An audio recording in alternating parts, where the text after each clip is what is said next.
Presidenta de la Junta, Yanis Castillo, la doctora María Eugenia. Un gusto saludarlos, igual a todos los integrantes de AMIC. Voy a dar inicio con mi ponencia. Son tiempos complicados y vaya que lo son, y más con nuestro tema. ¿Sí me escuchan? Muy bien, se escucha. Sí, gracias.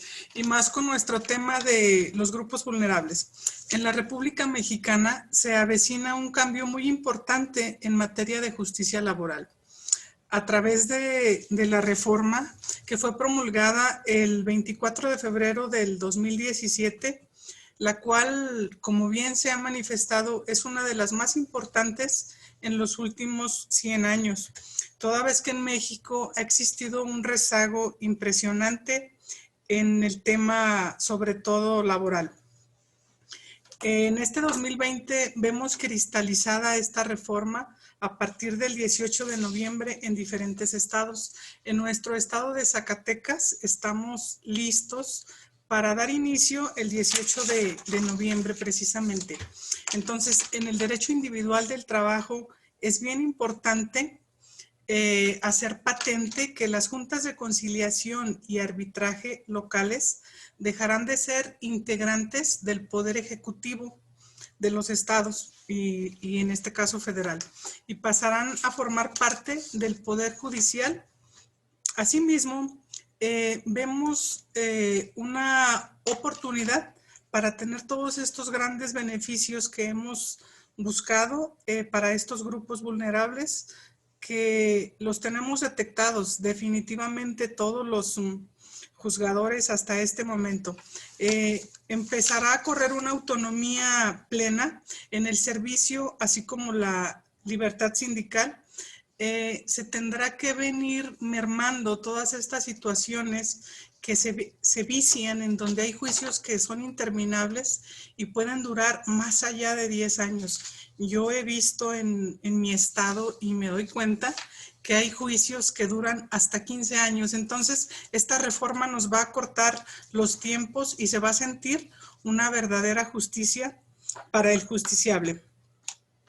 De igual forma, va a haber una situación de beneficio con el centro de conciliación, ya que esta etapa de conciliación se va a ver y se va a tener que resolver de manera obligatoria para que un tribunal o una junta pueda tener competencia. Antes de entablar una demanda formal, se debe de regresar a estos centros de conciliación, por los que yo lo veo muy positivo todo este trámite. De esta forma, se pretende dar una protección integral al trabajador y más aún a trabajadores que se encuentran en etapa de vulnerabilidad. Ahí se terminan malas prácticas de tiempos excedentes tremendos, como lo acabo ya de mencionar, inclusive dentro de las mismas juntas y tribunales, veo yo favorable la situación de la ejecución de los laudos, que en ocasiones se vuelven inejecutables y eternos.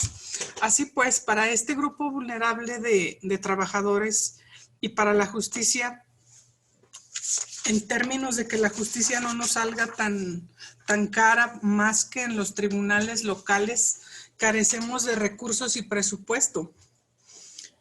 Y para evitar que estos juicios sean eternos, y más por lo que se nos da como efecto de que al final en la resolución de los laudos se viven de momento, y lo vivimos como juzgadores, laudos de unas cantidades estratosféricas tremendas por esta falta de impulso, de operatividad, de recurso. Entonces, hay que apostarle mucho a los centros de conciliación, porque va a ser beneficioso para todos los justiciables, y más que nada también nosotros iremos abatiendo esos rezagos que tenemos en nuestros diferentes centros de trabajo.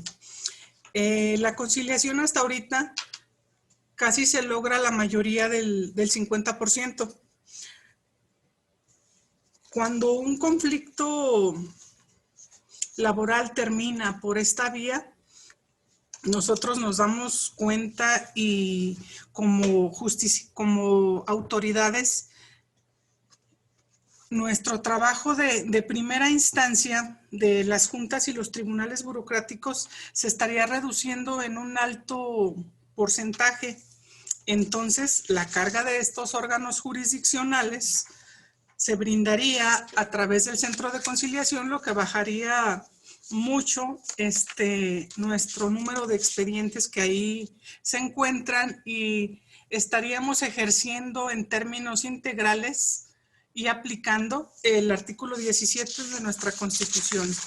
Asimismo, esta reforma,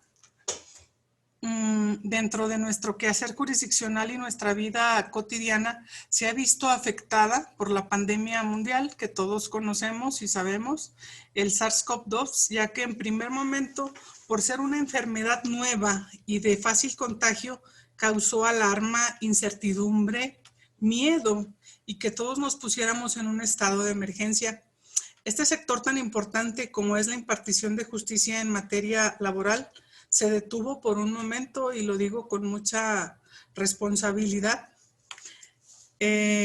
Aquí en Zacatecas nosotros, de una manera muy responsable y con todas las medidas de seguridad, tratamos de inmediato de reorganizarnos para continuar con nuestra tarea.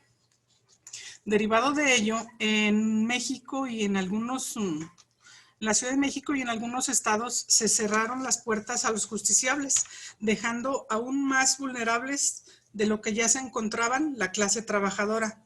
Entiéndase como vulnerable persona o grupo que por sus características de desventaja, por edad, sexo, estado civil, nivel educativo, étnico o por su situación física o mental, requiere de un esfuerzo adicional para incorporarse al desarrollo y a la convivencia. Esta definición de grupos vulnerables ha sido estudiada por el Coneval. Nosotros al pensar en los grupos vulnerables no debemos de perder de vista que en México el 41.9, según el Coneval, de la población en México está en un estado de situación de pobreza. Entonces estaríamos hablando de más de 52 millones de personas y de una situación de pobreza extrema de más de 9 millones de personas. Hace un rato me llamaba mucho la atención que los señores ministros debatían entre que hay grupos vulnerables que ni siquiera conocen que tienen derechos, por eso no pueden ejercerlos. Estoy totalmente de acuerdo con ellos y más ante la situación que vivimos por la pandemia. Entonces, después de estos meses que hemos estado en estado de emergencia, del 41.9 de la pobreza en México se elevó al 48% según el Coneval. Entonces, hubo un 62% de la baja de los salarios de los trabajadores en México. Quiero yo hacer hincapié ahí que vino a acentar más esta pandemia las desigualdades que existen en México y entre los mismos trabajadores. Como ya lo dijo el secretario de la ONU, es una cuestión básica de solidaridad humana, perdón. Entonces nosotros como justiciables debemos de ser sensibles a la detección a priori de estos grupos vulnerables. El acceso a la justicia es el principio básico sobre el cual descansa el Estado de Derecho. Es la exigibilidad del goce de todos los derechos de las personas. Es por ello que aun y cuando cesaron las actividades jurisdiccionales en algún momento, ya no hay vuelta atrás y en el sistema de justicia no nos podemos quedar cruzados de brazos con el poco o mucho presupuesto que tenemos en cada órgano jurisdiccional. Las actividades deben de continuar y continuaron. Claro que con las medidas de seguridad necesarias para los justiciables. Y de ahí hemos tratado de acortar esta brecha, pero hay situaciones que no nos lo permiten del todo. Hay herramientas tecnológicas que se han utilizado en el sistema, ahora sí que por el Poder Judicial de la Federación, como los juicios en línea, las notificaciones electrónicas, pero deberíamos de empujar como justiciables a que la principal raíz y base para que lleguen a todos los estados estas reformas es una organización desde el Poder Judicial de la Federación para que se inicien las reformas a que estas leyes sean reales para nuestros estados, porque no podemos hablar de una justicia para todos cuando la brecha realmente es tan pesada para algunos estados y de ahí para los justiciables. Asimismo, les quiero comentar que la garantía constitucional debe ser ininterrumpida para los justiciables, ya que el Estado de Derecho debe superar todas las eventualidades que surjan en el Estado mexicano. Así pues, es necesario sentar las bases para poder darle continuidad a la impartición de justicia, organizar la justicia federal y estatal para tener respuesta a la justicia y así preservar el tejido social.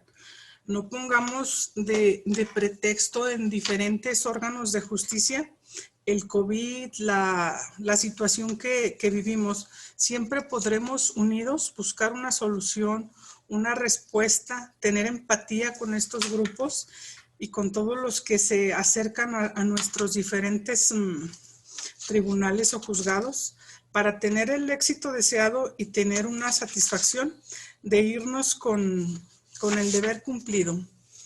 Asimismo, en México y en sus estados, con la nueva reforma laboral y en concreto la clase trabajadora, nos hemos dado cuenta que el justiciable, así como su representante, en este caso, se han visto afectados en su trabajo y en sus ingresos económicos ante la falta del impulso procesal de algunos juicios, ya que a través de la ausencia del impulso procesal no existen los resultados que ellos quisieran o debieran ya tener en sus expedientes.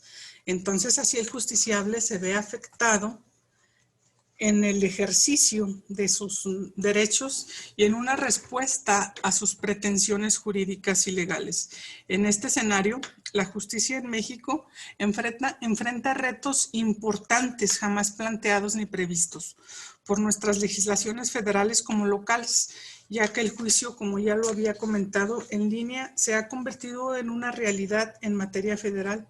Y así tenemos que apoyar a los estados a través de las legislaturas locales para que los justiciables ante el estado sean iguales y puedan tener ese acceso a la justicia al momento de hacer valer sus derechos constitucionales.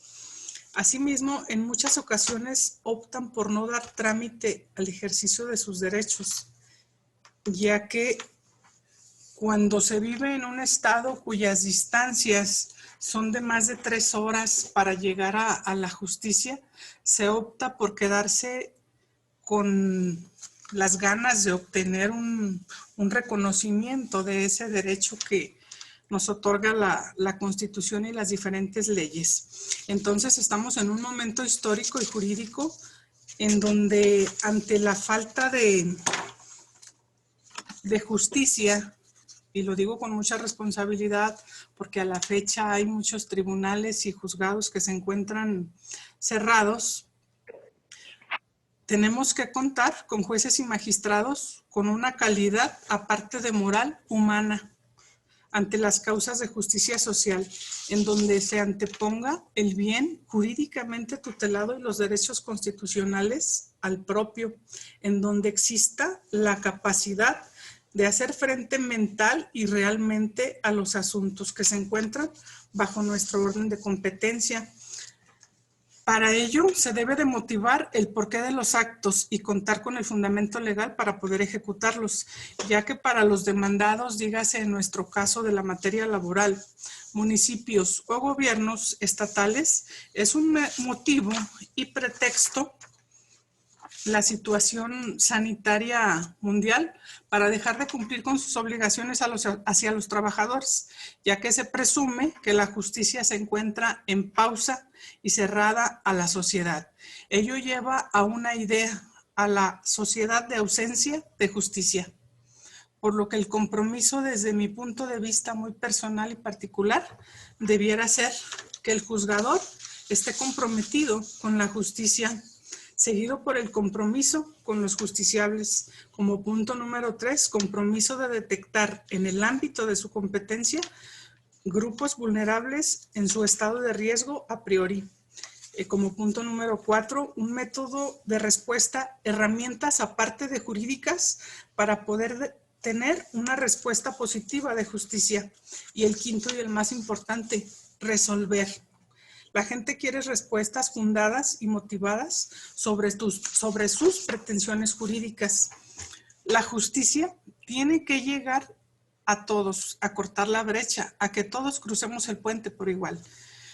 En nuestro tribunal en Zacatecas hemos permanecido en guardia continua y diaria por un término de 5 horas diarias, organizando grupos de trabajo y de diagnóstico de expedientes que nos han permitido avanzar en la entrega de cheques de cumplimientos de laudo, entregándolos a sus beneficiarios por medio de citas telefónicas a través de protocolos estrictos de seguridad e higiene, en donde continuamos con esa ejecución de los procedimientos y juicios legales. Realizamos una gran organización para evadir el rezago que nos ocupa. Los grupos vulnerables, asimismo, deben de ser identificados para tener la oportunidad de sacar adelante sus pretensiones jurídicas. Por lo que yo propongo 8 puntos para este efecto: en el avance de juicios, en el dictado de la recepción de las promociones, la agenda de audiencias en línea, así como buscar la vigencia y la propuesta de leyes y reglamentos en los estados que nos permitan tener una justicia laboral en línea gradual. Un boletín jurisdiccional electrónico, así como notificaciones electrónicas. Generar sentencias fundadas y motivadas que den certeza jurídica a los justiciables y a la realidad de lo sentenciado. Usar los medios de apremio ante una inejecución por parte de la autoridad, sin que nos dé miedo o temor de actuar en nuestra calidad de juez o magistrado, como garantes de la justicia en México, del México que todos queremos. Los grupos vulnerables son todos los justiciables que acuden ante las autoridades para hacer valer sus derechos. Entreguémonos realmente a la justicia. Con estos actos acortaremos la brecha social en México. Gracias. Muchas gracias, señora presidenta. Aprecio mucho y sé que ha hecho un esfuerzo muy grande también. Le quiero reconocer en este proceso de transición para que las cosas salgan muy bien. Así es de que también aprovecho esta ocasión para señalárselo y decirle que desde la óptica del Poder Judicial Federal hemos apreciado mucho la colaboración de los estados en el proceso de transición a al nuevo sistema de justicia laboral. Voy ahora a dar el uso de la palabra al licenciado Bernardo Emanuel Mercado Soberanes, que es el presidente de la Junta Federal de Conciliación y Arbitraje número 30, la Junta Especial número 30. Adelante, don Bernardo, por favor.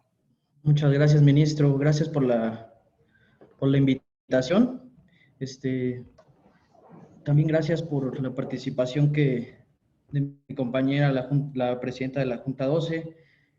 Saludo respetuosamente a mi titular, la licenciada María Eugenia Navarrete Prida, junto con los otros 2 relatores y mis compañeros ponentes. Retomando la participación de mi antecesora, en relación a los grupos vulnerables, ella enmarcó y mencionó los que tenían registrados. Nada más para ampliar, la Comisión Nacional de Derechos Humanos también considera como grupo vulnerable a las mujeres violentadas, refugiados. Bueno, ella consideró que por el estado, que por la edad, sexo o estado civil y origen étnico, en relación a los migrantes, las personas con discapacidad, los adultos mayores y población indígena. El catálogo se amplía o lo amplía la Comisión Nacional de Derechos Humanos al incluir a mujeres violentadas, refugiados, personas con VIH-Sida, personas con preferencias sexuales distintas a la heterosexual, para no mencionar toda la diversidad de grupos que han creado derivado de los grupos lésbicos, gays y toda esa relación, ¿no? Personas con alguna enfermedad mental y jornaleros agrícolas. Así es que la impartición de justicia a estos grupos se debe tener un trato distinto. En ese tenor, la Corte Interamericana de Derechos Humanos estableció o dio la gran pauta o el gran marco al acceso a la justicia en un aspecto de que los tribunales no solo deben fomentar y garantizar el recurso, sino que este recurso debe de ser completamente acceso. ¿En atención a qué? A que por razones de pobreza o de un grado de vulnerabilidad, a lo mejor no se tienen los recursos para acceder. Y es así que la Corte Interamericana no solo menciona que es necesario que el Estado tenga el recurso o el tribunal idóneo para llevarlo a cabo, sino que también en una ampliación al ejercicio de impartición de justicia deben de atender a la vulnerabilidad de los grupos más necesitados. Por su parte, la Suprema Corte de Justicia define al derecho al acceso a la justicia bueno, yo lo veo en 3 etapas importantes: previa al juicio, en juicio y posterior a juicio. Previa a juicio, es decir, que debe de mantener expedita a los tribunales independientes e imparciales para poder ejercer una acción. Ya en juicio, a través de un procedimiento que rija las formalidades esenciales del proceso, atendiendo al artículo 16 y 17 constitucional.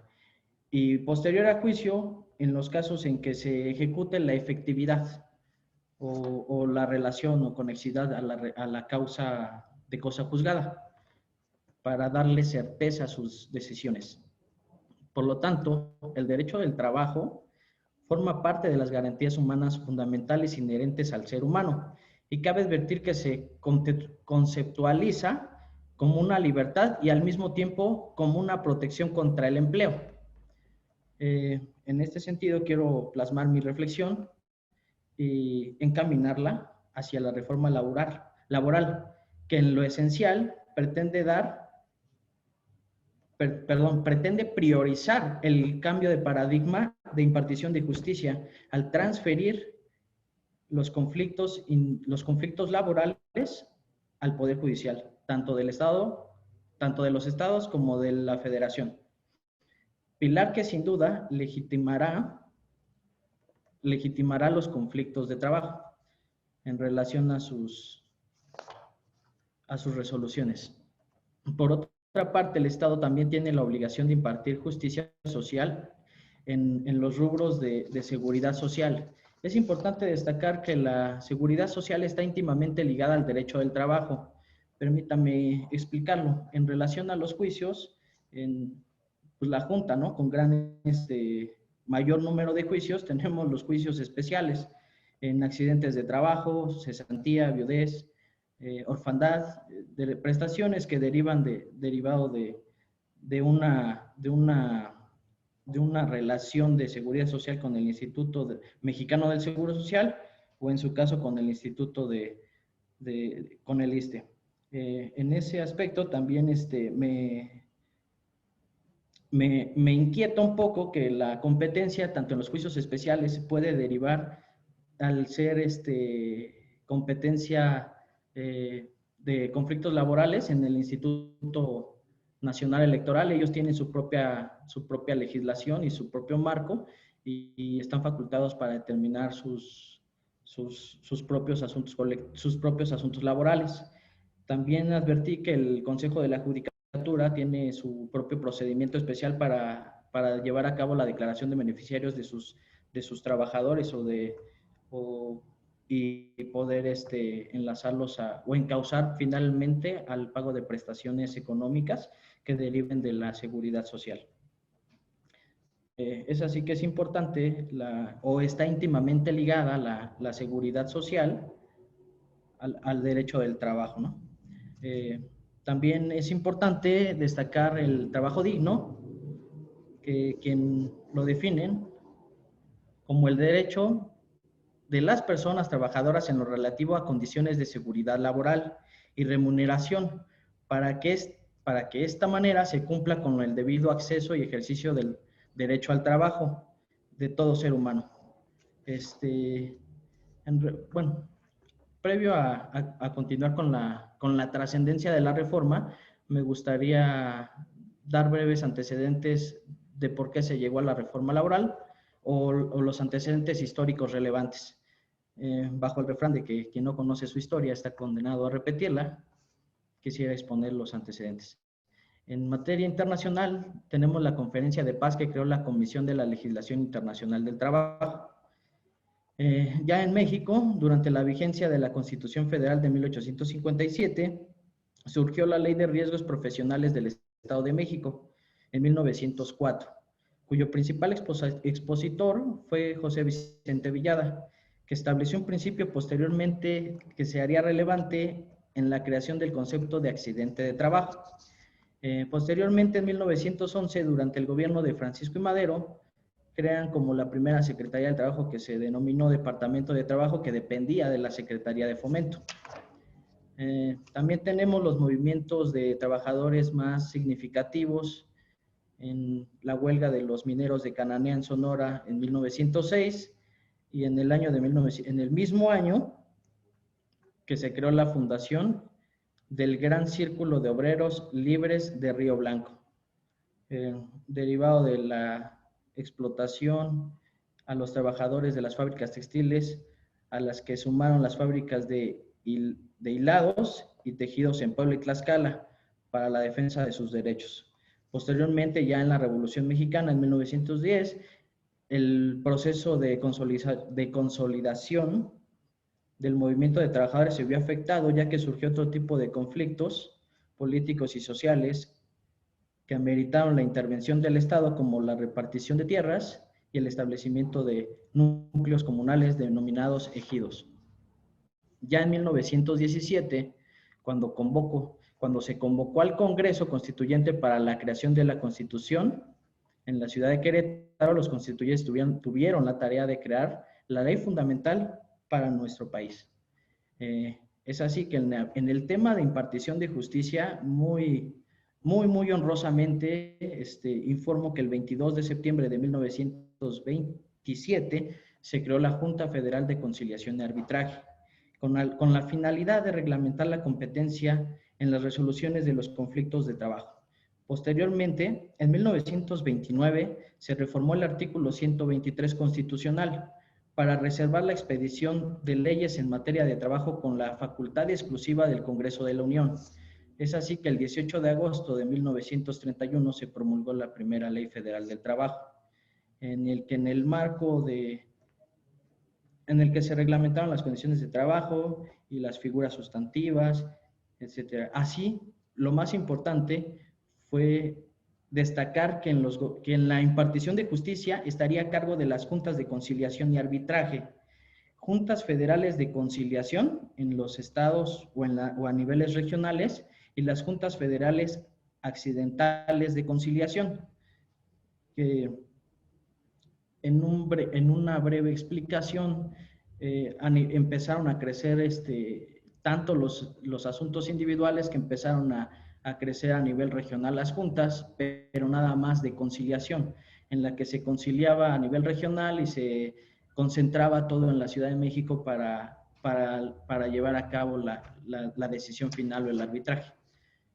Una vez consagrada la Constitución Federal, los elementos jurídicos basados en la Ley Federal del Trabajo, era necesario darle aplicación a la vida cotidiana. Por ello tenemos ya como parte trascendental en el estudio de la reforma laboral, que de acuerdo a las circunstancias que generaron en la actualidad una reestructura al derecho del trabajo, tenemos que el Centro de Investigaciones de Docencias Económicas, conocida como CIDE, organizó los foros de consulta en materia de justicia cotidiana, con el objetivo de elaborar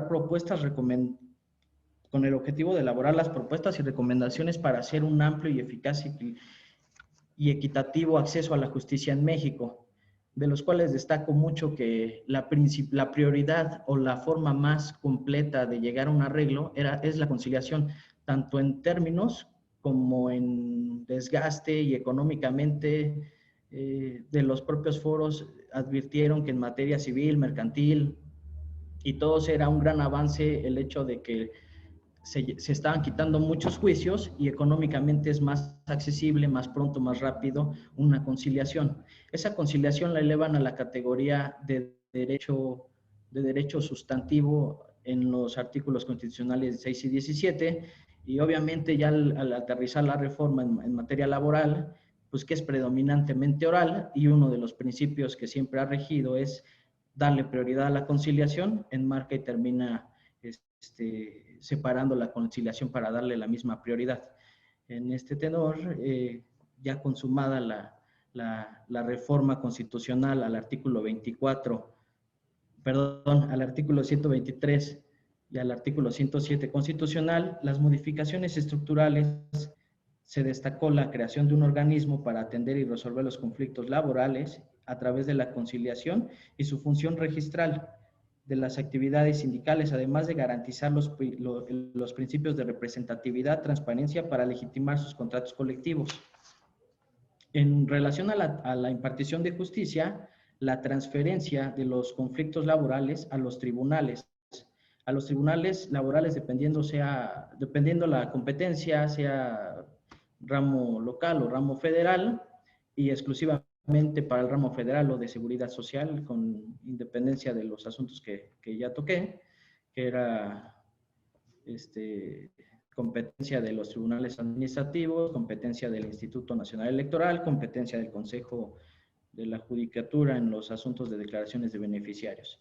Es importante tomar el tema porque la reforma que va enfocada a cumplir con brindar una tutela efectiva para que se tenga una justicia eficaz en materia laboral, iniciando esencialmente en la etapa conciliatoria.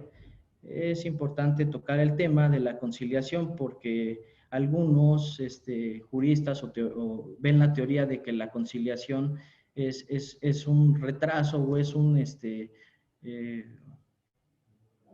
una postura que va en contra del trabajador porque lo obligan a conciliar, y yo quiero tocar este tema en relación a que no es una obligación, es un derecho, como lo había explicado, que deriva de tener una pronta solución, un arreglo de manera rápida, eficiente, en el que obviamente podrían llegar a economizar mucho tiempo. Ahora, continuando ya con la transferencia de lo que fue la impartición de justicia a los tribunales, además de conocer los juicios ordinarios que por la competencia o rama federal sean de índole, también tendrían lo de seguridad social y a su vez también la parte de los procedimientos especiales de huelga y de conflictos colectivos. En esta parte de conflictos colectivos es importante destacar que para tener acceso a un procedimiento se requiere forzosamente la constancia de representatividad. Esa constancia de representatividad está legitimada en el aspecto de que van a contar o van a establecer la democracia sindical o de sus trabajadores al darle vida al tema de legitimación. Esto es que evidentemente el líder que nombre la base, la va a nombrar la base trabajadora y ya no los delegados sindicales como se estaba acostumbrado. Al generar la base sindical un líder que los represente o que represente sus intereses, estos líderes pues están sujetos a un cambio constante de elecciones. En consecuencia, pues van a tener que hacer una excelente o extraordinaria participación o defensa de sus derechos. Es así que yo considero que a partir de esta reforma va a generar una serie de mejoras en las condiciones de trabajo a través de los contratos colectivos y contratos ley, en razón a que trae un interés inmerso en el aspecto de poder elegir a sus líderes sindicales. Asimismo, también la reforma fue atacada en relación al tripartismo. El tripartismo porque los juzgados laborales pues, no iban a tener más que una sola autoridad, obviamente designada por el Poder Judicial en términos del artículo 94 y de la Ley Orgánica del Poder Judicial, establecida sus bases y sus elecciones para llegar a cabo de ser juez laboral. En esa opinión, cabe destacar que el tripartismo sigue vivo en las instituciones de seguridad social como Infonavit, CONASAMI, IMSS, en el que se mantiene viva la figura del tripartismo. Queda prácticamente intocada esa situación. Y finalmente, para concluir mi reflexión, quiero resaltar un punto importante que sería no confundir a los grupos minoritarios con los grupos vulnerables. Los primeros pueden ser en menor cuantía y no así ser susceptibles. Sin embargo, los grupos vulnerables pueden no constituir una minoría y sobre todo tratándose de grupos en edad avanzada, migrantes, trabajadores informales y personas con capacidades diferentes y no ser una minoría. ¿Sería cuánto, señor ministro? Muchas gracias, don Bernardo. Muy interesante, nos paseó inclusive en la parte histórica. Una respetuosísima sugerencia sería que incluyera en sus precedentes el más importante que hubo antes de que se constituyeran las juntas de conciliación y arbitraje en el 123 constitucional, que es la llamada Ley de Yucatán Salvador Alvarado de 1915, en donde él estableció, por un lado, un tribunal que estaba integrado por dos partes, pero un tribunal, y por el otro lado también juntas de conciliación. Esto fue, y está documentado, la inspiración básica para la creación de nuestras juntas de conciliación y arbitraje. Así es de que le aprecio mucho su presentación, también ilustra mucho y da muchos rasgos de lo que está ya en curso, ¿no? En esta transformación tan importante que se está llevando a cabo en el país, particularmente en materia de justicia laboral. Quise dejar hasta el final de estas intervenciones porque pensé que pues íbamos a ocupar más tiempo en ellas, ¿no? Desafortunadamente una ponente no pudo venir, pero dejé para este momento, ya que hubiéramos terminado en lo que había planteado, la presentación de mi querida y conocida presidenta de la Junta Federal de Conciliación y Arbitraje, doña María Eugenia Navarrete, darle la bienvenida. Disculpe usted que hayamos iniciado, pero estábamos muy amenazados de los tiempos que tenemos que cumplir. Entonces, por esa razón, lo dejo en este momento, le doy la bienvenida y también le agradezco toda la colaboración que ha tenido, tanto obviamente en su esfera directa, ¿no? Con la Secretaría de Trabajo, pero con nosotros en el Poder Judicial Federal para poder ir avanzando en este complicado proceso de transición hacia los juzgados de distrito en materia laboral en el caso del Poder Judicial de la Federación. Muchas gracias por su apoyo. Pues esto nos abrió un espacio, ¿no? Más amplio del que pudimos haber considerado originalmente, y quisiera plantearles que podamos abrir el espacio para preguntas y respuestas, pero previamente simplemente preguntarles a las y el ponente si tuvieran algún comentario adicional breve que hacer para ya pasar al periodo de preguntas y respuestas. Y por supuesto a cualquiera de los miembros de la mesa. Adelante, por favor. Sí, sí, doctor, adelante. Sí, claro, por supuesto. De comentario respecto a la ponencia anterior, en lo que la referencia histórica de la ley Alvarado no solo fue en Yucatán, también en Chiapas. Bueno, yo soy chiapaneco. Sí, por supuesto. Hubieron leyes preconstitucionales, curiosamente en la época del Porfiriato, que ya tienen una incipiente condición de protección a los derechos laborales. Hay una ley que se conoce como Ley Rabasa, que la publicó el gobernador Ramón Rabasa, hermano de Emilio Rabasa, quien hizo esa importante aportación al desarrollo de los derechos del trabajo. Y la época post, y ya post-constitucional, el general Jesús Agustín Castro, que era de ese perfil ideológico de Alvarado, publicó una ley en Chiapas que se llamó Ley para la Suspensión de las Deudas de los Trabajadores de las Fincas y la reivindicación de los derechos laborales. Dice la palabra reivindicación. En Chiapas la conocieron como la Ley de Liberación de Mozos y generó una revuelta. O sea, alguien dijo que allá todo nos llegaba tarde.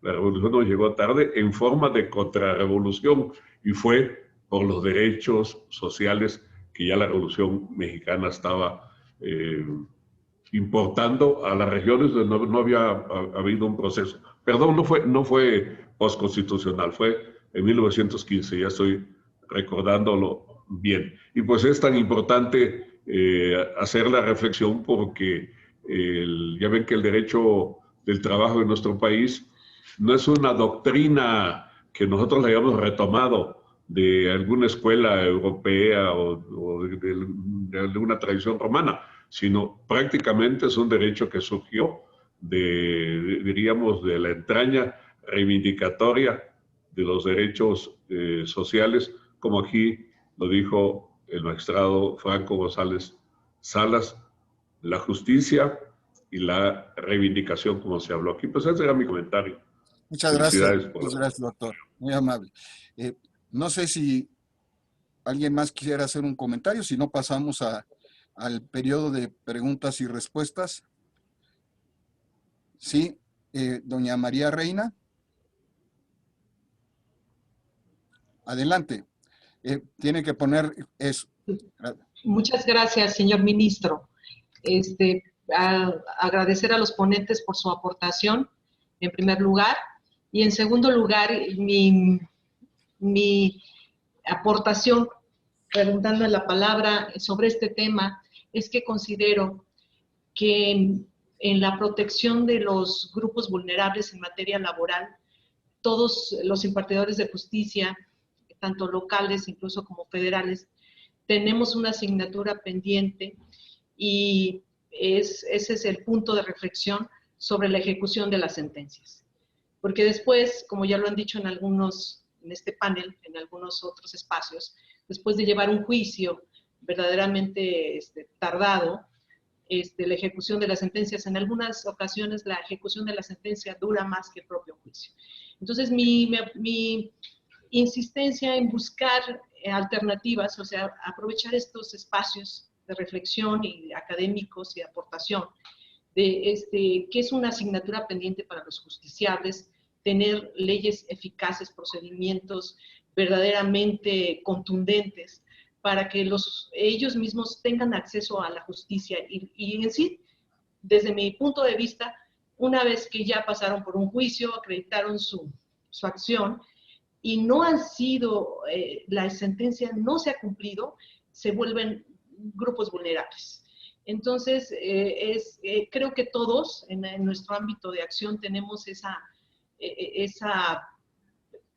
ese camino, esa brecha que quitar para la ejecución de las sentencias. Les sufrimos para hacerlos porque pareciera de pronto, por lo menos en cuanto a mi quehacer jurídico en el Tribunal Estatal de Conciliación y Arbitraje en Morelos, pareciera que tú dictas una sentencia y es como y me disculpo por la palabra, como las llamadas a misa, y el ejecutarlas se vuelve una verdadera catarsis para el justiciable, incluso para nosotros mismos, y acompañados luego con los juzgadores federales que también nos ayudan, nos aportan, es nuestro remanso en la ejecución de las sentencias, porque al nivel local tenemos leyes muy acotadas. Entonces, esa es la reflexión, en hacer una sinergia, buscar alternativas y sí alzar la voz y decir esas leyes ya no son efectivas, no se cumple con la eficacia, no se cumple con la justicia pronta y expedita. Es cuanto. Muchas gracias, ministro. No, gracias. Y tiene toda la razón. Este es uno de los aspectos que ha sido desde siempre uno de los problemas de la justicia mexicana. Con mayor o menor grado tenemos el problema de la ejecución de las sentencias.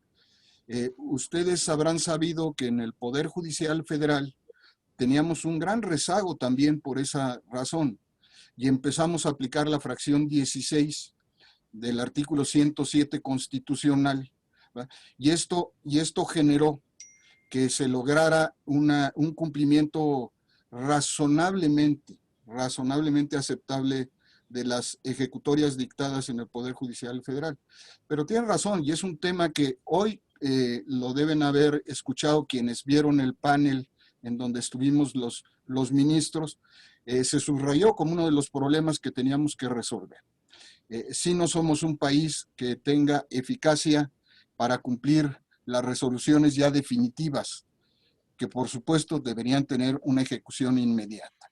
Y yo creo que habrá que atenderlo y habrá que buscar las maneras de que esto cambie y sea en beneficio sobre todo de los justiciables, que están durante mucho tiempo sujetos a procesos de distinta naturaleza, y ya una vez que obtuvieron su resolución definitiva, tienen que esperar un buen rato para poder, digamos, disfrutar de lo que les corresponde, del derecho que tienen, ¿no?, a beneficiarse de esa resolución.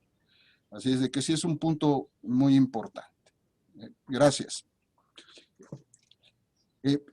No sé, para los que estén escuchando, el mecanismo que se diseñó para esta etapa de preguntas y respuestas es que en su programa hay la posibilidad de levantar la mano. Digamos, una forma en que entran y aparece una lista de las personas que están conectadas, y en la parte de abajo, en este sistema de Zoom, ¿no?, aparece un levantar la mano. Si aprietan esa función, en la pantalla aparece una manita levantada y yo podría ver si alguien más quiere hacer alguna pregunta. Entonces, reitero mi invitación a que en este momento puedan, quienes se inscribieron y están atendiendo a esta mesa, puedan hacerme la seña de que quieren plantear una pregunta para que se las conteste el panel. Por lo pronto, no sé si los miembros completos de la mesa quieran hacer referencia a este tema tan importante como es el de ejecución de sentencias, y si han logrado, puesto que todos han estado y están en la función, si han logrado establecer mecanismos que les hayan facilitado el cumplimiento y la ejecución de las sentencias. ¿Alguno quiere hacer algún comentario? ¿No? Sí, yo. Adelante, doña María Eugenia. Muchas gracias, ministro. Pues es un gusto estar en este panel. El año pasado tuve la fortuna también de estar en un panel en el estado de Querétaro, y fue muy satisfactorio compartir algunos temas. Pues sí, realmente yo quiero comentarles la experiencia aquí en la Junta Federal de Conciliación y Arbitraje. Tenemos aproximadamente 480,000 expedientes en trámite, de los cuales el 40 a 43% los tenemos en ejecución. El 60% lo tenemos en instrucción y pendiente de dictamen. que no los hemos atendido. El otro 43-44% ya los atendimos y están en amparo y están en ejecución. Y realmente sí es un viacrucis para los actores, para los trabajadores, estas ejecuciones, porque obtienen un laudo a su favor y al momento de ejecutarlo, pues resulta imposible. Pues nosotros aquí en la Junta Federal hemos estado aplicando las medidas de apremio, hemos llegado hasta la orden de arresto para los directores que no cumplan cuando no se pueden embargar los bienes porque son de la nación. Me refiero a organismos descentralizados, a empresas de producción del Estado, y les hemos aplicado medidas de apremio, incluso hasta arresto, y hemos logrado que en algunos asuntos, pues sí se logre pagarle a los trabajadores, pero con el plan de trabajo que tenemos para la conclusión de los asuntos y la ejecución eficaz de los laudos que tenemos en la Junta Federal en esta implementación de la reforma, algunas de las acciones y estrategias que tenemos son mesas de conciliación. Creo que la mesa de conciliación la conciliación no se debe agotar en ningún momento. Es una medida alterna de solución eficaz para que concluyamos con los asuntos, no tanto en la etapa ya de instrucción hasta antes del laudo, sino después, ya en la ejecución. Tenemos mesas con organismos descentralizados, tenemos mesas con Pemex, con el Seguro Social, con el ISSSTE, tenemos 8 o 9 mesas de conciliación. Estamos llamando a las partes para que se sumen a esas mesas. Estamos platicando, incluso ahorita tenemos una muy buena mesa que hay mucha disposición por parte de un organismo descentralizado para terminar con esas ejecuciones. Estamos haciendo ahí un estudio, una estadística de cuántos ese organismo descentralizado, cuántos tiene ahorita en ejecución, y pues estamos en la mejor disposición con ellos de apoyar y sobre todo, pues que ya no se siga vulnerando ese derecho humano de estos grupos que tenemos en la Junta, que siempre vienen con el problema de que se quedan sin su patrimonio, que es su trabajo. Tenemos algunas estrategias y que esperemos que nos estén funcionando, incluso ahora con lo de la pandemia, que estuvimos en contingencia. A partir del 19 de marzo suspendimos términos, audiencias y diligencias con actuarios, pero atendiendo a estos grupos y tratando de menoscabar lo menos posible sus derechos, instalamos una mesa de convenios dentro, fuera de juicio, así como de ejecución de laudos. Y nos dio muy buen resultado, aplicando siempre las medidas sanitarias, cuidando a ese grupo vulnerable y a nosotros, por supuesto, también como trabajadores. Y creo que obtuvimos muy buenos resultados en esas mesas porque les dimos ese servicio que ellos estaban esperando a esos trabajadores que en un momento tan difícil, pues no perdieron su trabajo o no tenían un ingreso. En esa mesa obtuvimos también mucho resultado con cumplimientos de laudos. Tuvimos aproximadamente 17,000 convenios entre fuera, dentro de juicio y cumplimientos. Para también garantizar el derecho de la colectividad de los trabajadores con sus demandas de huelgas, que sabemos que es un derecho humano que afecta a su dignidad. El área de colectivos, el área de huelgas estuvo trabajando. Estuvimos abiertos a las audiencias, no cerramos en ningún momento y pues yo creo que de alguna manera prestando ese servicio pues logramos que tengan un poco de confianza en esta Junta Federal que pues ya se está extinguiendo, ya estamos, como lo decía el ministro, ya estamos en la primera fase y pues seguiremos apoyando ya en la segunda y en la tercera, pues estamos coordinándonos con ellos y con todo el afán de que todo salga bien por el bien de México y de los trabajadores.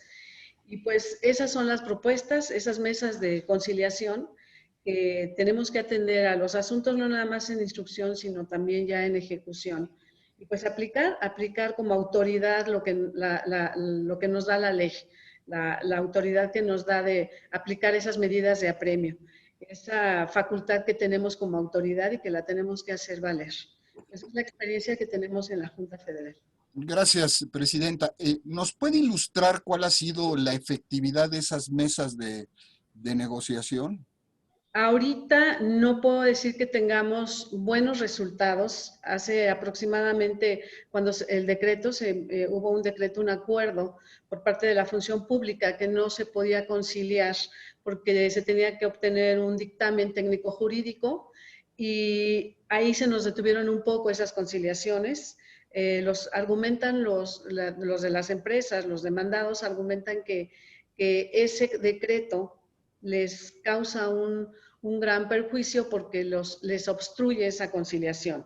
Entonces dejan que los asuntos, cuando ellos ya saben que ya no hay vuelta atrás, que ya aunque se vayan al amparo se los van a negar, siguen generándose salarios caídos, precisamente porque es un obstáculo ese decreto que tenemos. Eso es. Muchas gracias. No, ¿de qué? ¿Algún otro comentario que quieran formular? Doctor Plácido Humberto, ¿nos podría ilustrar? Porque me imagino que ustedes en alguna medida tienen ese mismo problema de ejecución de las sentencias del tribunal, sea porque no se impugnaron y quedaron firmes o porque se fueron hasta la última instancia del amparo, ¿verdad? Y ya hay una sentencia definitiva inatacable. ¿Nos puede ilustrar de cuál ha sido su experiencia? Con mucho gusto, ministro, pues casi plenamente en coincidencia con María Eugenia, la presidenta de la Junta Federal, porque ahora sí padecemos el mismo mal, la carencia de instrumentos de apremio eficaces. Y bueno, pues de alguna forma el pseudopatrón es el mismo. Nosotros tenemos ese problema, por eso tenemos un evidente rezago, porque concluimos los procesos, se van a los litigios por vía la jurisdicción de amparo, pero la ejecución siempre es muy complicada. Y la otra es que tampoco podemos conciliar. Hemos tenido experiencias complejas porque sin poder conciliar, pues la litis tiene que irse hasta el final. Nosotros hemos estado en conversaciones con la presidencia de la Comisión del Trabajo de la Cámara de Diputados y hemos hecho una serie de propuestas para hacer más expeditos los juicios, es decir, una sola audiencia y la probabilidad de la conciliación, aunque pareciera contradictorio, ¿no? Porque este tribunal entre es parte y deja de ser parte. Y pues eso, para este tiempo de la reforma laboral, pues ya son anacrónicos de orden normativo. Lo que tenemos que pensar, y ojalá y pudiéramos coincidir en algunas, aunque esté en extinción la Junta, la Junta Federal, con este tribunal, para coadyuvar con base en las experiencias que tiene la presidenta de la Junta Federal, que debe ser el motivo de la próxima, de la reforma, que debe abarcar para el apartado B, porque si no hay una reforma, muchos casos, muchas cuestiones complejas que estamos viviendo en este tiempo se quedan sin autoridad competente. Por ejemplo, sabido es la condición que tienen los trabajadores de los cuerpos de seguridad, es decir, los policías, los ministerios públicos, los celadores. Y obviamente la competencia litigiosa de ellos es en el Tribunal de Justicia Administrativa. Pero repentinamente nos vimos que estos servidores públicos ya estaban manifestándose en la calle para una conciliación, para una negociación, y era indispensable una conciliación y no había autoridad competente. Pues pongo ese ejemplo porque como esos productos del tiempo, de la movilidad social que hay, de la conflictividad que se acelera, de la reforma laboral, pues como aquí se comentó, las dos partes de la reforma laboral, la parte de la democracia sindical y la cuestión colectiva, la participación en las demandas colectivas de los trabajadores, pues los dos hacen más compleja la administración de justicia laboral y por lo tanto más indispensable una reforma para los tribunales que tenemos que ver con el apartado B. Sí, gracias, ministro. No, al revés, gracias, doctor. ¿Algún otro comentario que quisieran hacer sobre este punto?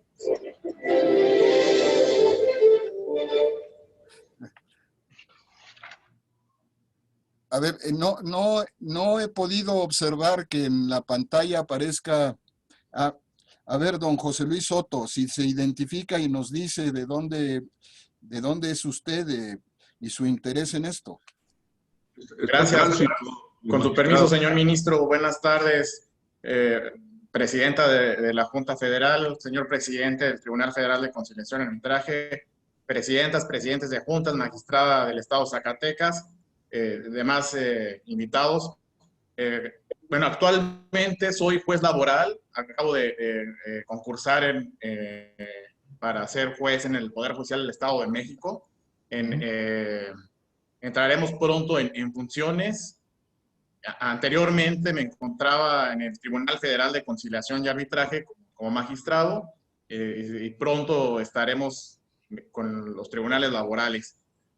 Bueno, antes que otra cosa, felicitar a los panelistas, la verdad todos los comentarios muy atinados. Me gustaría saber su opinión en relación a los centros de conciliación que van a estar en funciones también en próximos días. Mucho he escuchado en la academia críticas en el sentido de que la conciliación pues ya existía y que a lo mejor estos centros de conciliación solamente van a retrasar un poco el procedimiento para poder llegar a los tribunales. En lo personal, creo que sí van a servir los centros de conciliación, que va a evitar que lleguen juicios a los tribunales laborales. Sin embargo, no he escuchado críticas en ese sentido de que pues cuando las partes no quieren conciliar, pues no van a llegar a un arreglo. Quisiera saber su punto de vista.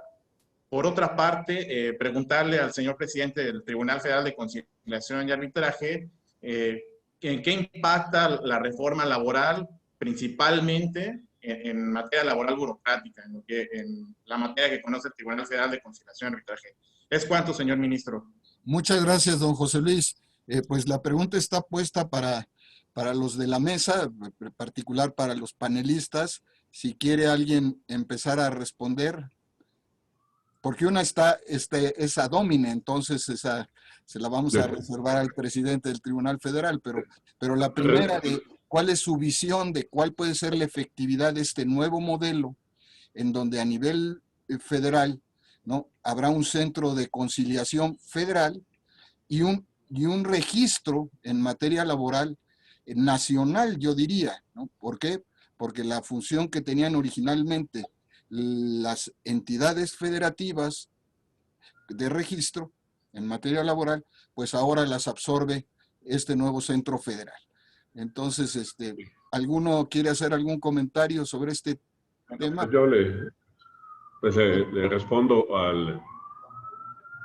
al juez. Adelante, José Luis Soto, que ¿está mi voz? Sí, ¿verdad? Bueno, la primera es que lamento que haya ganado el concurso, porque era muy buen magistrado, muy buen laboralista. La primera, felicidades. Aprovecho para felicitarlo a José Luis Soto. La segunda es en qué impacta. Bueno, pues ya lo hemos vivido, el tamaño del impacto de la reforma laboral, porque en la parte práctica, si hay una competencia de este tribunal y si hay sindicatos bastante anquilosados en sus dirigencias, que han mantenido una gran inmovilidad, pues es lo que toca a los sindicatos del apartado B. Entonces, para nosotros significa una carga adicional de trabajo ver lo colectivo. Sin embargo, alguien dijo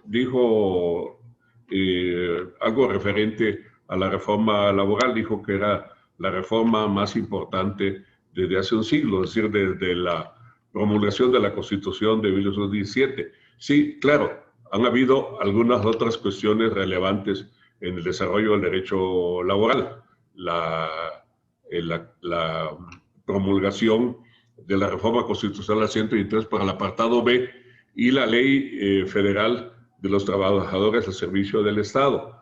Pero aún con esas reformas legales y aún habiendo firmado el Estado mexicano el convenio con la Organización Internacional del Trabajo para la Democratización Sindical de 1948, es hasta con esta reforma laboral del 1 de mayo pasado en que se abre la posibilidad para la libertad sindical y para la democratización de los sindicatos. ¿Qué significa en la parte práctica esto? Es decir, hacer posible la democratización sindical, como dijo en un principio el ministro Franco González Salas, es decir, la democratización es un principio y la otra es la justicia laboral. ¿Qué significan los centros de registro y conciliación? Significa que se le quita a los gobiernos de los estados la famosa toma de nota, porque en la toma de nota pues estaba el control de los incondicionales y que además generalmente estaban asociados a un modelo de dominación regional en el que se le daba preeminencia a un partido político. Con este paso, en las entidades federativas, bueno, por ejemplo, Zacatecas, magistrada, que yo conozco bien su estado, pues va a haber esa apertura para la libertad sindical, tanto del apartado A como del apartado B. Pero para los efectos de nosotros, el tripartidismo subyacente o subsistente en el Tribunal Federal de Conciliación y Arbitraje es algo bueno, porque la voz de los trabajadores está representada, ya no de una sola federación, sino de dos, o quién sabe de cuántas federaciones, con la reforma laboral. Y la otra es que simultáneamente, pues nosotros tenemos que revisar todo el proceso de elección de sindicatos muy de número abundante, voy a decir, de agremiados, como el CENTE, como el Sindicato Único de la Ciudad de México, y que reclaman para nosotros un trato jurisdiccional de mucho cuidado, de mucho tacto, y también pues una conducta de este tribunal y el presidente que soy yo, como representante que soy aquí del Poder Ejecutivo, de mucho tacto, cuidado, para ir conduciendo el proceso de democratización de los sindicatos de las grandes secretarías del gobierno de la República. Así que esa es mi respuesta. Gracias por darme la palabra. Gracias, doctor. Adelante, doña Yanis. Muchas gracias. Bueno, si me permite, señor ministro, en relación a la pregunta que realizó nuestro nuevo juez, José Luis Soto, creo que va más enfocado a tratar de dilucidar cuál será la ventaja de los centros de conciliación precisamente en cuanto a la aplicación de la conciliación como medio eficaz y alternativo para la solución de controversias. En ese aspecto, quisiera yo comentar que deberá ser un organismo muy importante porque, si bien es cierto, se han escuchado muchas críticas que las partes no van a conciliar, también lo es que recordemos que la base de la conciliación es la voluntad de las partes. Sin embargo, cierto es que las partes probablemente no quieran conciliar y querrán dirimir esa controversia ante los tribunales, pero también lo es que la nueva Ley Federal del Trabajo establece como obligación previa. Yo creo que esto es importante considerarlo, que es una obligación previa para las partes que vayan al organismo y concilien, no obligación como de ponerles un medio coercitivo, no, sino que la obligación de agotar esa instancia para que previo a puedan dilucidar esa controversia. Es importante y es un impacto muy bueno, porque si bien es cierto, como lo mencionó nuestro nuevo juez, el licenciado José Luis Soto, se dijo que ya las partes conciliaban, la Ley Federal del Trabajo ya tenía un apartado de conciliación. También lo es que no existía por una parte de la obligación para que se hiciera el acercamiento de las partes y pudieran hacer énfasis en dilucidar su controversia mediante la conciliación. Eso considero, digo, vamos a ver, esta es una cuestión a futuro que se va a ver con el paso y la aplicación de la reforma. Bien lo dijo al principio, apenas estamos a unos pasos de implementarla, pero sí es importante, como lo dije en mi ponencia, que los nuevos juzgadores, los nuevos impartidores de justicia hagan precisamente esa labor importante de tratar más bien de concientizar, no obligar a las partes, de concientizarlos, porque a fin de cuentas, como lo dije, la voluntad de las partes es respetada, ¿no? Entonces yo creo que ahorita, bien por hoy, pueden haber críticas ahorita en este momento, pero realmente los resultados los vamos a ver en un futuro. Es todo, gracias. Gracias, gracias. Efectivamente, ¿algún otro comentario de los participantes?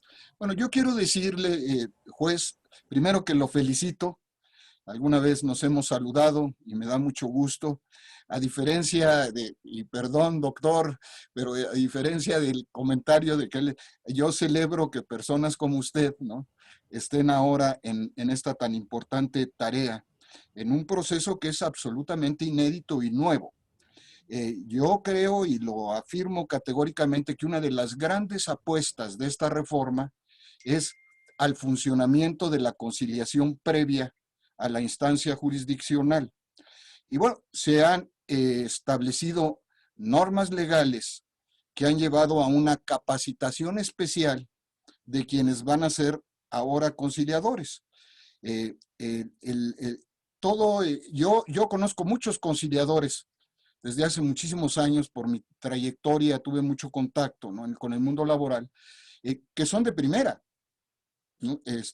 Pero realmente la conciliación de manera general fue perdiendo la importancia, ¿no? Consecuentemente, con esta nueva modalidad profesionalizada, especializada en conciliación, ¿no?, se está apostando a que se puedan resolver un número importante de asuntos laborales en esa instancia y no tengan que llegar a la fase jurisdiccional ante los tribunales o juzgados. Creo que la apuesta es muy importante. Se ha hecho lo posible en el tiempo tan breve, porque 4 años para una reforma de este tamaño, de esta envergadura, no es mucho tiempo. Al principio muchos pensaban que, bueno, 4 años, ¿no? Pero pues ya estamos, ¿no?, en el proceso y nos quedan 2 años y pedacito para tener todo el sistema integrado en la República. Yo le puedo decir que yo soy optimista, que sé que vamos a tener muchos problemas inicialmente, como son estos grandes procesos de transformación, y que efectivamente coincido con doña Yanis, que vamos a tener un periodo de ajustes, lógicamente, y que va a haber, ¿no?, eventualmente también un proceso de definición de criterios por parte de los tribunales competentes, en particular, ¿no?, la Suprema Corte, tanto en la segunda sala como en el pleno, cuando empiecen a presentarse los problemas ya en la aplicación concreta del sistema. Yo sí creo que tendremos que trabajar muy arduamente en los próximos meses y quizás de alguna manera en los próximos años. Yo siempre recuerdo como un hecho que pone, digamos, de manifiesto esto que estoy comentando, con las juntas de conciliación y arbitraje creadas en 1917, en que realmente nadie sabía bien a bien, ¿no?, cómo deberían ser categorizadas. Y fue un proceso de resoluciones, de ejecutorias de la Suprema Corte, la que a lo largo de casi 4 años y medio, ¿no?, ya fijó que las juntas de conciliación y arbitraje eran tribunales de plena jurisdicción, que las juntas de conciliación y arbitraje podían ejecutar sus sentencias, que las juntas de conciliación y arbitraje no eran simples, ¿no? Digamos, instancias de arbitraje sin que fueran obligatorias sus decisiones. Y hasta ese momento se fue consolidando ya el sistema que imperó durante poco más de 100 años, ¿no? Y que ahora se está transformando. Entonces yo sí creo que la conciliación es fundamental y que puede ser exitosa con los problemas que pueda haber ya en la aplicación práctica, ¿no? Del modelo, pero que puede ser muy exitosa y que además a todos nos conviene que lo sea para reducir, ¿no? El espacio litigioso tan abundante que tenemos. Ahí está la cifra que nos da la presidenta de la Junta Federal, no nada más de 440,000. Y eran unos pocos más, doña María Eugenia. ¿Verdad? Entonces, 480, ministro. Bueno, pero al final del día, ¿no? Ese es el tamaño del problema que se estaba enfrentando. Y quienes han estado en contacto directo con la Junta Federal saben que se han hecho esfuerzos durante varios años, ¿no? Y en diferentes momentos para tratar de abatir ese rezago. Pero el problema es que no se concilian los asuntos. De hecho, como lo acaba de platicar la presidenta, pues es un problema actual todavía, ¿no? En las mesas de negociación que no han producido, digamos, un efecto importante en la negociación que están procurando llevar a cabo. Yo hago votos porque pronto, ¿no? Pueda realmente empezarse a generar una conciencia de que hay que resolverlos por la vía de la conciliación. Les recuerdo que las juntas tienen 4 años para acabar con su rezago, por decisión legal en este caso del Poder Legislativo. Pero al final del día son 4 años que se van rapidísimo, ¿no? Para el volumen que tienen. Yo hago votos, presidente, y le deseo la mayor de la suerte porque también en ese ámbito la conciliación funciona. Muchas gracias, juez, por su participación. Gracias, señor ministro. Gracias, magistradas, magistrados, presidentas y presidentes. ¿Habría alguien más que quisiera participar con algo en este tema? La Zacatecana no tiene ningún comentario.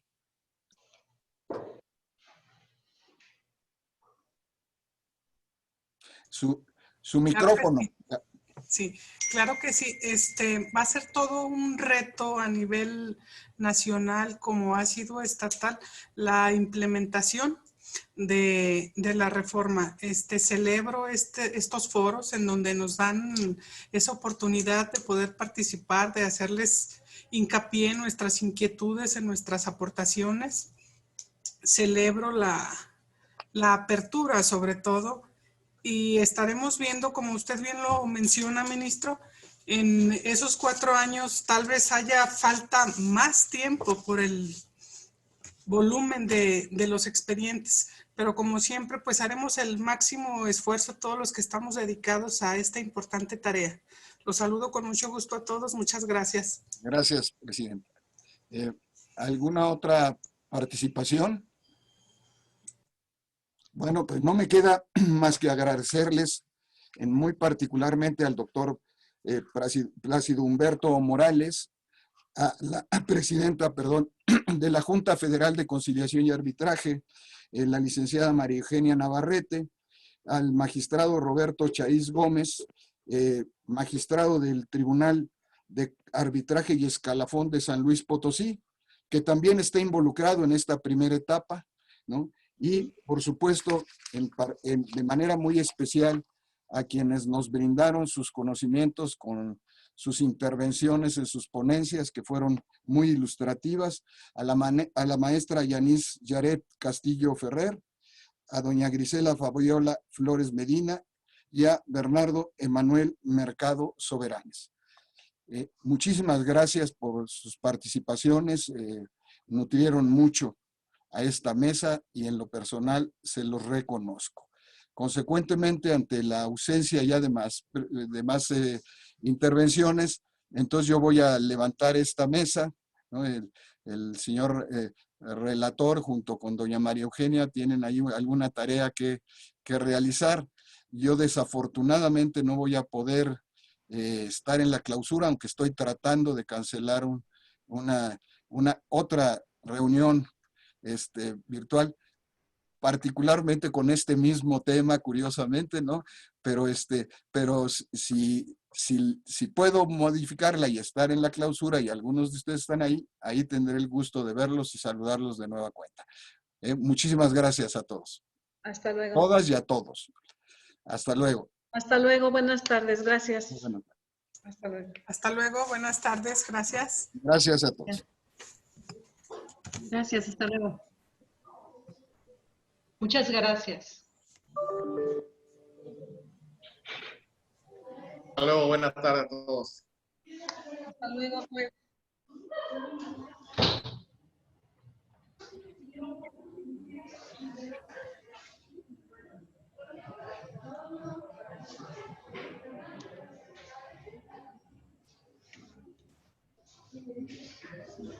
Muchas gracias.